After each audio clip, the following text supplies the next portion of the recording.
নমস্কাৰ এই মুহূৰ্তত আহি পৰিছে ৰাতিপুৱাৰ কেইবাটাও গুৰুত্বপূৰ্ণ খবৰ। আজি 6 মে অসমৰ লগতে ভাৰতৰ বিভিন্ন প্ৰান্তৰ পৰা কেইবাটাও খবৰ আহি পৰিছে।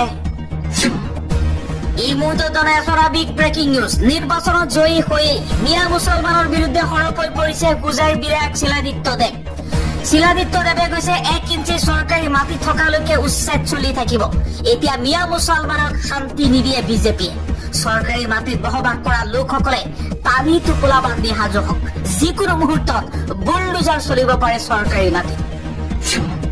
পদত্যাগ নকৰে পশ্চিমবংগৰ মুখ্যমন্ত্ৰী মমতা বেনাৰ্জীয়ে। বিজেপিয়ে একক সংখ্যা গৰিষ্ঠতা পালেও পদত্যাগ নকৰাৰ হুংকাৰ মমতা বেনাৰ্জী। মমতা বেনাৰ্জীয়ে কৈছে মই পৰাজিত হোৱা নাই, সেইবাবে মই পদত্যাগ নকৰো। আমাৰ প্ৰথম কথা হ'ল আমি পৰাজিত হোৱা নাই। প্ৰায় 100খন আসন আমাৰ পৰা বলপূৰ্বকভাৱে কাঢ়ি লোৱা হৈছে।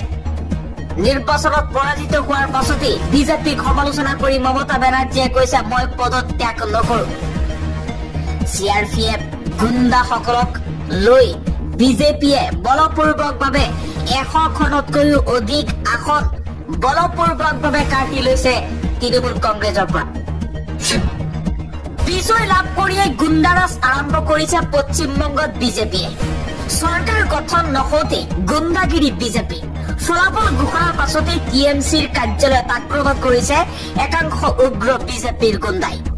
বিজেপিয়ে পশ্চিমবংগত 15 বছৰীয়া তৃণমূল কংগ্ৰেছৰ শাসন ব্যৱস্থাক ওপৰাই জয় লাভ কৰাৰ পাছতেই তৃণমূল কংগ্ৰেছৰ কৰ্মীসকলৰ বাসগৃহত, মুছলমান লোকৰ বাসগৃহত, তৃণমূল কংগ্ৰেছৰ কাৰ্যালয়ত আক্ৰমণ চলাইছে একাংশ উগ্ৰ বিজেপি নেতাই। সমগ্ৰ পশ্চিমবংগ এতিয়া উত্তাল হৈ পৰিছে। তৃণমূল কংগ্ৰেছক সমৰ্থন কৰা লোকৰ ঘৰত গৈ আক্ৰমণ কৰাৰ হুংকাৰ আৰু বহু ঠাইত মুছলমানৰ ওপৰতো আক্ৰমণ চলিছে পশ্চিমবংগত। বাংলাদেশতকৈও অধিক ভয়াৱহ হৈ পৰিছে পশ্চিমবংগৰ ৰাজনীতি। ইৰাণৰ বিৰুদ্ধে সৰব হৈ পৰিছে আমেৰিকাৰ ৰাষ্ট্ৰপতি ডোনাল্ড ট্ৰাম্প। ডোনাল্ড ট্ৰাম্পে কৈছে আমেৰিকাৰ জাহাজৰ ওপৰত ইৰাণে আক্ৰমণ কৰিলে ইৰাণক পৃথিৱীৰ নক্সাৰ পৰা মচি পেলোৱা হ'ব। ইৰাণক ভয়ংকৰ ভাবুকি প্ৰদান কৰিছে ডোনাল্ড ট্ৰাম্পে। ডোনাল্ড ট্ৰাম্পে কৈছে যদি আৰু মাৰ্কিন জাহাজক লক্ষ্য কৰি ইৰাণে আক্ৰমণ কৰে তেতিয়াহ'লে ইৰাণক পৃথিৱীৰ মানচিত্ৰৰ পৰা মচি পেলোৱা হ'ব। পশ্চিমবংগত মুখ্যমন্ত্ৰীয়ে শপত গ্ৰহণ কৰাৰ পূৰ্বে প্ৰথম লিষ্ট বনাব লাগিব জেহাদী। প্ৰথমে জেহাদীৰ তালিকা বনাওক। বিজেপিৰ বংগ বিভাজনৰ ৰাজনীতি। পশ্চিমবংগত বিজয়ৰ ওপৰত ৰৰ প্ৰাক্তন এজেণ্ট সৰব হৈ পৰিছে। ৰৰ প্ৰাক্তন এজেণ্টে কৈছে প্ৰথমে পশ্চিমবংগত জেহাদীসকলৰ তালিকা প্ৰস্তুত কৰক, তাৰ পাছত মুখ্যমন্ত্ৰী কোন হ'ব সেই কাম কৰক। ৰৰ প্ৰাক্তন এজেণ্টে কৈছে মন্ত্ৰীসভাতকৈ জেহাদীৰ তালিকা প্ৰস্তুত কৰাটো অতি গুৰুত্বপূৰ্ণ। পশ্চিমবংগ দখল কৰিছে বিজেপিয়ে। দলীয় কৰ্মীৰ পৰা আৰম্ভ কৰি জনসাধাৰণলৈকে সকলোৰে বিজেপিৰ পৰা বিভিন্ন দাবী আছে। ইফালে ভাৰতৰ চোৰাংচোৱা সংস্থা ৰৰ প্ৰাক্তন এজেণ্ট লাকি বিষ্টেও চৰকাৰ গঠন কৰা বিজেপিৰ পৰা এক অনন্য দাবী উত্থাপন কৰিছে। বিজেপিৰ নাম নোলোৱাকৈ তেওঁ কৈছে বংগত কেবিনেট তালিকা প্ৰণয়নৰ পূৰ্বে প্ৰস্তুত কৰাৰ পূৰ্বে জেহাদীৰ তালিকা প্ৰস্তুত কৰিব লাগে, যাতে যোৱা 14 বছৰ বংগ জ্বলাই দিয়াসকলক শাস্তি দিব পৰা যায়। লাকি বিষ্টে কৈছে পশ্চিমবংগত অতি শীঘ্ৰে নতুন চৰকাৰ গঠন হ'বলৈ গৈ আছে। ৰাইজে বিজেপিক ইমান মৰম দিছে। ৰাইজে বিজেপিক নিৰপেক্ষ সংখ্যা গৰিষ্ঠতাৰে জয়ী কৰাইছে। কেবিনেট তালিকা অতি সোনকালে চূড়ান্ত হ'ব, কিন্তু তাৰ পূৰ্বে জেহাদীসকলৰ তালিকা প্ৰস্তুত কৰিব লাগে। যোৱা 14 বছৰ 349 দিন পশ্চিমবংগত আক্ৰমণ কৰা, পশ্চিমবংগত জ্বলাই দিয়া জেহাদীসকলৰ তালিকা প্ৰস্তুত কৰাৰ দাবী উত্থাপন কৰিছে। যি জেহাদীসকলে নিৰীহ লোকক ঘৰৰ পৰা টানি উলিয়াই আনি গুলীয়াই হত্যা কৰিছিল, মহিলাক ধৰ্ষণ কৰিছিল, সেই জেহাদীসকলক কঠোৰ শাস্তি দিয়াৰ ব্যৱস্থা কৰিব লাগে বিজেপি চৰকাৰে। নিৰ্বাচনী ফলাফল স্বীকাৰ কৰি বিজেপি চৰকাৰক সকিয়নি গৌৰৱ গগৈয়ে কৈছে শক্তিশালী বিৰোধীৰ ভূমিকা পালনৰ প্ৰতিশ্ৰুতি। শেহতীয়া নিৰ্বাচনৰ ফলাফলক বিনম্ৰতাৰে স্বীকাৰ কৰি অসম প্ৰদেশ কংগ্ৰেছ কমিটিৰ সভাপতি গৌৰৱ গগৈয়ে ৰাজীৱ ভৱনত এখন সংবাদমেল সম্বোধন কৰে। সভাপতি হিচাপে পৰাজয়ৰ নৈতিক দায়িত্ব স্বীকাৰ কৰি তেওঁ বিজয়ী বিজেপি দল আৰু তেওঁলোকৰ নেতৃত্বক শুভেচ্ছা জ্ঞাপন কৰিছে। যোৱা 5 বছৰত বিজেপিয়ে যিবোৰ সমস্যা সমাধান কৰিব নোৱাৰিলে সেইবোৰ নতুন চিন্তাৰে সমাধান কৰিব বুলি আশা প্ৰকাশ কৰাৰ লগতে পূৰ্বৰ ভুলৰ পুনৰাবৃত্তি নকৰিবলৈ তেওঁ আহ্বান জনাইছে। ইয়াৰ উপৰিও নিৰ্বাচনত সহায় কৰা সকলো নিষ্ঠাৱান কৰ্মী, সমৰ্থক, সামাজিক মাধ্যমৰ দল আৰু কেন্দ্ৰীয় নেতৃত্বক তেওঁ আন্তৰিক ধন্যবাদ জ্ঞাপন কৰিছে। 7 মেত মুখ্যমন্ত্ৰী হিচাপে শপত ল'ব অভিনেতা থালাপতি বিজয়। তামিলনাডুত এইবাৰ পৰিৱৰ্তন হৈছে। তামিলনাডুৰ বিধানসভা নিৰ্বাচনত অভিনেতা বিজয়ৰ ৰাজনৈতিক দল তামিলগা ভেট্ৰি কাজাগামাই বৃহৎ সফলতা অৰ্জন কৰিবলৈ সক্ষম হৈছে।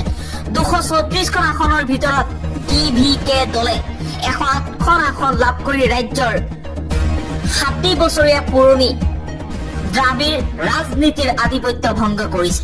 এই নিৰ্বাচনত শাসকীয় DMK দলে এক বৃহৎ পৰাজয়ৰ সন্মুখীন হৈ আৰু মুখ্যমন্ত্ৰী MK ষ্টেলিনে নিজৰ কোলাথুৰ সমষ্টিৰ পৰা পৰাজয় বৰণ কৰিছে।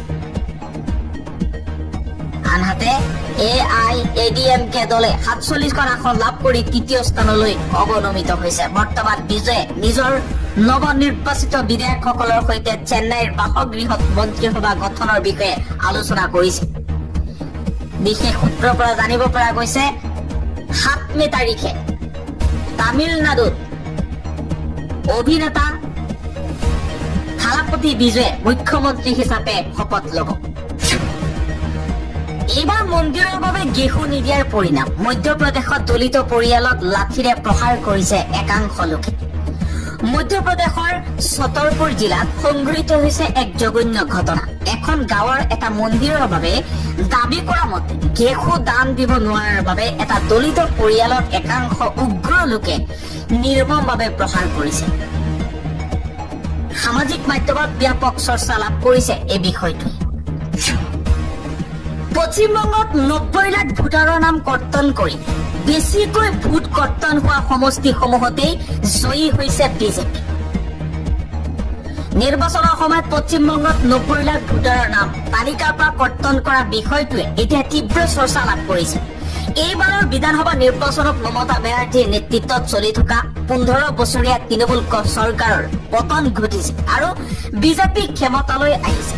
নিৰ্বাচন আয়োগে মৃত আৰু ভুৱা ভোটাৰৰ নাম আঁতৰাবলৈ যি বিশেষ সংশোধনী প্ৰক্ৰিয়া চলাইছিল তাৰ জৰিয়তে শেষ মুহূৰ্তত প্ৰায় 90 লাখ লোকৰ নাম বাদ পৰি গৈছিল।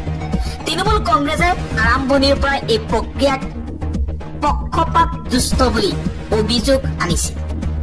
তৃণমূল কংগ্ৰেছৰ নেত্ৰী মমতা বেনাৰ্জীয়ে কৈছিল 90 লাখ ভোটাৰৰ নাম কৰ্তন কৰি বিজেপিয়ে নিজৰ আধিপত্য বিস্তাৰ কৰিবলৈ চেষ্টা কৰিছে আৰু কোৱা মতেই এবাৰ কাম হ'ল। বিজেপিয়ে যি 90 লাখ ভোটাৰৰ নাম কৰ্তন কৰিছিল সেই সমষ্টিসমূহতেই জয়ী হৈছে বিজেপি। 9 মেত পশ্চিমবংগত বিজেপি চৰকাৰৰ শপত গ্ৰহণ। মুখ্যমন্ত্ৰী নিৰ্বাচনৰ বাবে অমিত শ্বাহক দায়িত্ব অৰ্পণ কৰা হৈছে। 2 শতাধিক আসন লাভ কৰি বিজেপিৰ বিজয় ধ্বজা উৰুৱালে পশ্চিমবংগত। 2খনকৈ আসনত বিজয় সাব্যস্ত কৰিলে শুভেন্দু অধিকাৰীয়ে। পশ্চিমবংগত বিজেপিৰ চুনামি। ভাৰতীয় জনতা পাৰ্টীয়ে পশ্চিমবংগত 2/3 আসন দখল কৰি প্ৰথমবাৰৰ বাবে চৰকাৰ গঠনৰ দিশে আগবাঢ়িছে।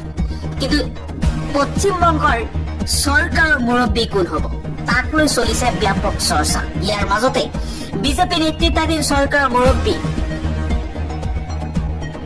নিৰ্ণয় কৰিবলৈ বিজেপিয়ে পৰ্যবেক্ষক হিচাপে দায়িত্ব অৰ্পণ কৰিছে কেন্দ্ৰীয় গৃহমন্ত্ৰী অমিত শ্বাহক।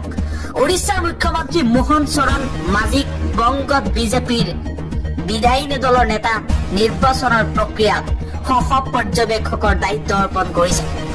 পশ্চিমবংগ বিধানসভাৰ আসনৰ সংখ্যা 294খন, চৰকাৰ গঠনৰ মেজিক নম্বৰ 148, কিন্তু এইবাৰ চৰকাৰ গঠনৰ মেজিক নম্বৰ আছিল 147, কাৰণ বৰ্তমানো ফলতা বিধানসভাৰ আসনৰ ফলাফল ঘোষণা কৰা হোৱা নাই। নিৰ্বাচন আয়োগে সমষ্টিটোত পুনৰ নিৰ্বাচন অনুষ্ঠিত কৰাৰ নিৰ্দেশনা প্ৰদান কৰিছে। বাকী 293খন আসনৰ ফলাফল ঘোষণা কৰা হৈছে। ইয়াৰে 207খন আসন লাভ কৰি বিজেপিয়ে বংগত চৰকাৰ গঠন কৰাৰ ইংগিত প্ৰদান কৰিছে। পৰৱৰ্তী প্ৰক্ৰিয়াটো হল বিধায়িনী দলৰ নেতা নিৰ্বাচন। 206 জন বিধায়কে যিগৰাকী নেতাক বাছনি কৰিব, সেই নেতাগৰাকীয়ে হ'ব পশ্চিমবংগৰ পৰৱৰ্তী মুখ্যমন্ত্ৰী।